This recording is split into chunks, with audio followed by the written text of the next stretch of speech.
এসব প্রশ্ন করলে স্টুডিওতে আসবো না। আমরা কেন বিএনপি জামাতের সাথে যাব? বিএনপির সাথে যাবেন না জামাতের সাথে যাবেন? আমাদের সাথে জামাত বিএনপি আসবে কিনা সেই প্রশ্ন করেন। আসন্ন সংসদ নির্বাচনে আমাদের 300 প্রার্থী দিব সারা বাংলাদেশে। সেভাবে আমরা প্রস্তুতি নিচ্ছি। অলরেডি আমরা প্রতিটি জেলায় জেলায় কাজ করতেছি। আগামী নির্বাচনের জন্য আমরা একটি নতুন দল হিসেবে একটি চমক দেখাতে পারি।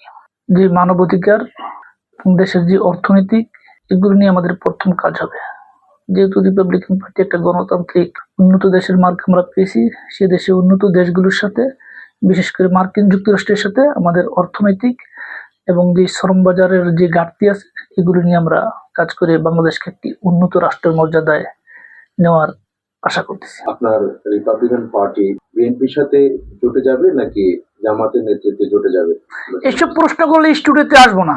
আমরা কেন বিএনপি জামাতের সাথে যাব? ছোট দলগুলোর প্রত্যেক চ্যানেলগুলো নিয়ে বিএনপির সাথে যাবেন না জামাতের সাথে যাবেন? আমাদের সাথে জামাত বিএনপি আসবে কিনা সেই প্রশ্ন করেন। বাংলাদেশ রিপাবলিকান পার্টি গণতান্ত্রিক একটা পার্টি। বাংলাদেশ রিপাবলিকান পার্টি নির্বাচনে বিশ্বাস করে। এসব প্রশ্ন আর কখনই করবেন না।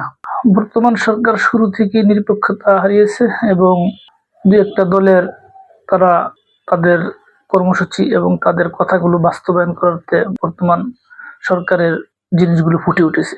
এটা সত্যি বলছে সে। এটা বাংলাদেশ রিপাবলিকান পার্টি মনে করে যে নিরপেক্ষতা হারিয়েছে, কোনো দলের তারা বারবার সাফ করতেছে। বিশেষ করে তারা জুলাই গণঅভ্যুত্থানের এনসিপি পক্ষে প্রথমে কাজ করছে, এখন আবার বিএনপির পক্ষে একটু তারা নিজেদের অবস্থান একটু ঘুরিয়ে দিয়েছে।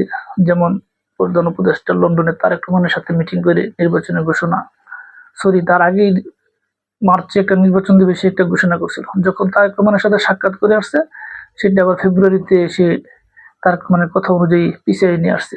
তো সেক্ষেত্রে এগুলো স্পষ্ট ক্লিয়ার যে আসলে সে কোনো একটা দলের পারপাস সাফ করার জন্য এখন কাজ করতেছে। জুলাই চেতনা দুর্বল হচ্ছে না, অলরেডি দুর্বল হয়ে গেছে। কারণ জুলাই চেতনার যারা ছিল তারাও অর্থলোভী এবং ক্ষমতার লোভে তারা জনগণের কাছে এখন দৃশ্যমান হয়ে গেছে। এবং বিএনপি জামাতের দ্বন্দ্বে বা এনসিপি সহ ধরতে পারেন ত্রিমুখী দ্বন্দ্বে এখন জুলাই গণঅভ্যুত্থানটা মোটামুটি ভালো দুর্বল হয়ে গেছে। আর যাদের বিরুদ্ধে জুলাই গণঅভ্যুত্থান করেছে আওয়ামী লীগের অর্থে এনসিপি চলে, জামাত চলে, বিএনপি চলে। তো সেক্ষেত্রে যেহেতু আওয়ামী লীগ পুনর্বাসন হচ্ছে, মির্জা ফখরুল গত সাম্প্রতিক সে বলল শেখ হাসিনা মাপ চাইলে আওয়ামী লীগের সমস্ত মামলা তুলে নেবে। জামাত বলল আমরা ক্ষমা করে দিছি। এনসিপি অলরেডি আওয়ামী লীগের যারা ডোনার ছিল তাদের অফিস ব্যবহার করতেছে, তাদের সমস্ত সুযোগ সুবিধা নিচ্ছে। তো সেক্ষেত্রে জুলাই গণঅভ্যুত্থান দুর্বলের পথে। হা ভোট না ভোট নিয়ে বিএনপি জামাতের কোনো এখানে কার্যক্রম রাখার কোনো সুযোগ ছিল না।